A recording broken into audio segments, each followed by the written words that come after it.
What is going on, everybody? Thank you for joining me today, and welcome back to the channel. So as some of you may know, I am officially a part of the Critics Association of Central Florida, which is a great honor, honestly. Anthony has been part of this association for years, and I recently got into it about a few months ago, and it has been awesome to be getting all of these screeners. Unfortunately, sometimes I can't make it to the in-person screeners because of work, and I just can't get the time off. And even if I try and get it covered, I just can't afford to lose out on the shift and lose out on the money. So unfortunately, I do miss out on some of the in-person screeners, but luckily with this association, thankfully, and thank you for that association, because you get these digital screeners and these physical screeners from like Netflix and other studios. So thank you so much for all of these studios for providing all of this stuff for us, especially like A24 and a lot of other things. It's just awesome to get these opportunities to rewatch these movies that you might have missed earlier in the year, or some Oscar nominees, or just some considerations for different Oscar movies, or just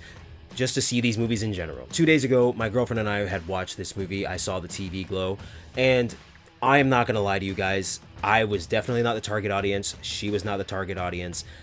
It was not a good film to me, and here's why, and let's get into this. Directed by Jane Schoenbrunn, I will say this: the cinematography was so immaculate. Oh my goodness, the way it was shot, the colors, the editing, the transitions, the different alliterations in the different scenes, it was beautiful. Justice Smith and Brigette Lundy-Paine definitely spearheaded this movie in regards to the story and the acting and everything that went into the movie, and obviously the plot of the movie.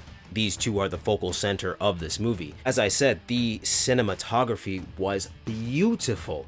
I have to give, honestly, a 10 out of 10 for the cinematography. That was beautiful. In regards to the story and the plot line and how things went in this movie, unfortunately, I was not feeling it, man. I was not with it. I didn't really get why we needed to go down some of the avenues we went down. And I understand that this is a very trans-positive movie, and I'm all about free expression. I'm all about representation. Don't get me wrong. I am not knocking this movie because of the tropes behind it, or whatever the case is, or whatever the characters were, or the community that it's for. No, that is not what this review is for. It's specifically for the movie itself, not the theme, not anything behind it. So with that being said, let's truly get into this review. From what I gather from this movie, in the main character, Justice Smith, his name's Owen, he seems to be struggling quite a bit with not only coming out of the closet, but also just coming out of his own shell as to who he truly wants to be in this life,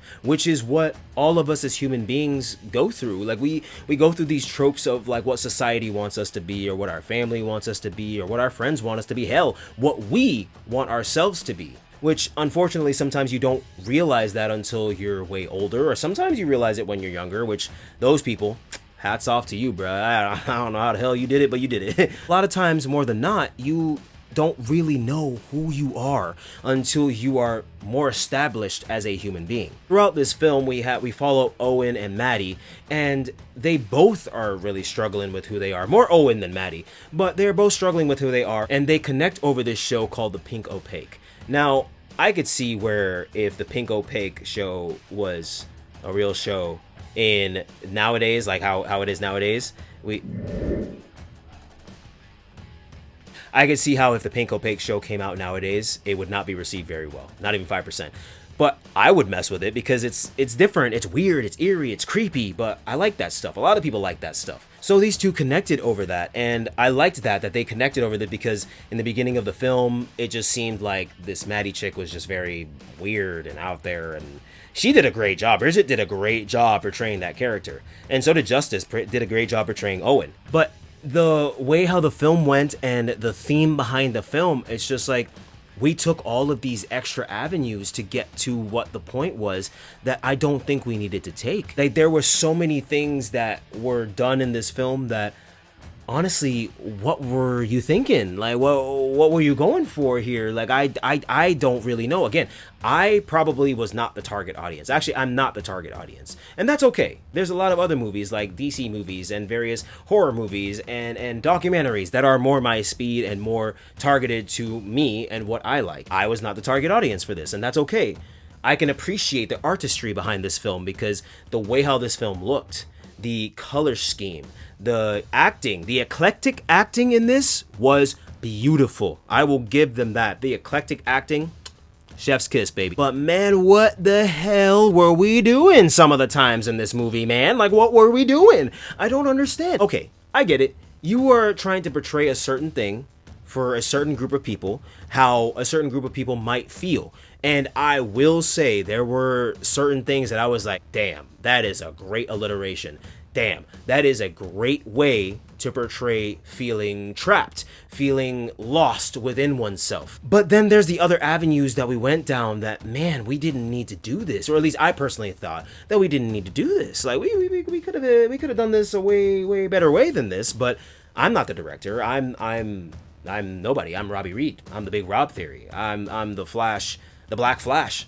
You know, I can't really dog on this, and I'm not dogging on this because I can appreciate the great things about this film, which there are many great things about this film.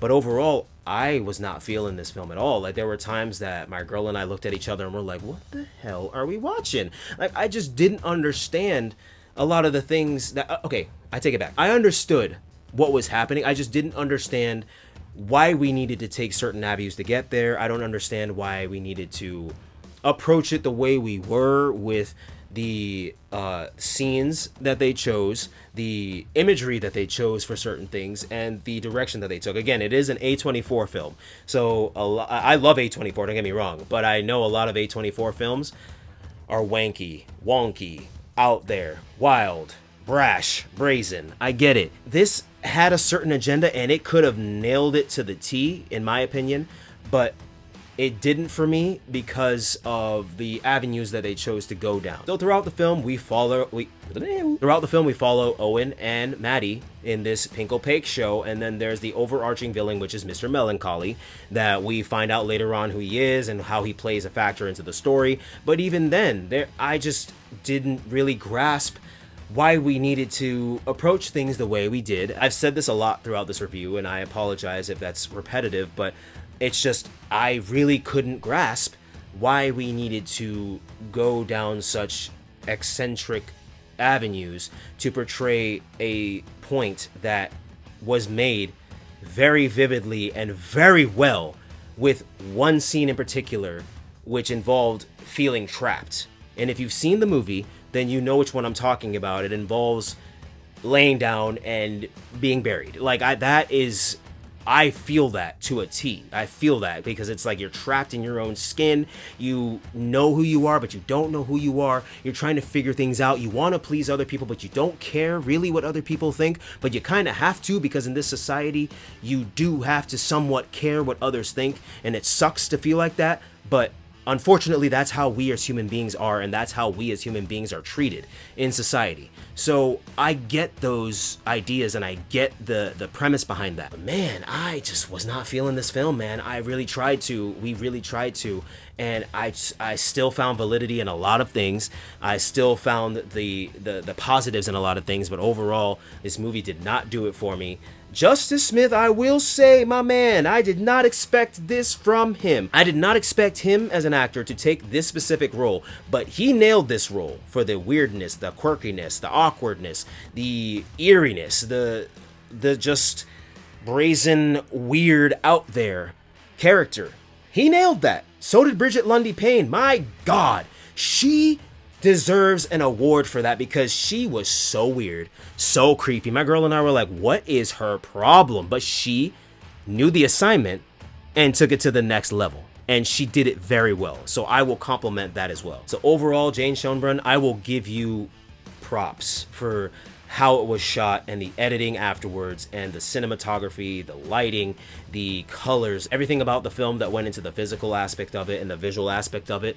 I give you hats off. The acting, phenomenal. The way how these characters were interacting with each other and being so awkward and failing to get to the point right away, which is what we as humans do.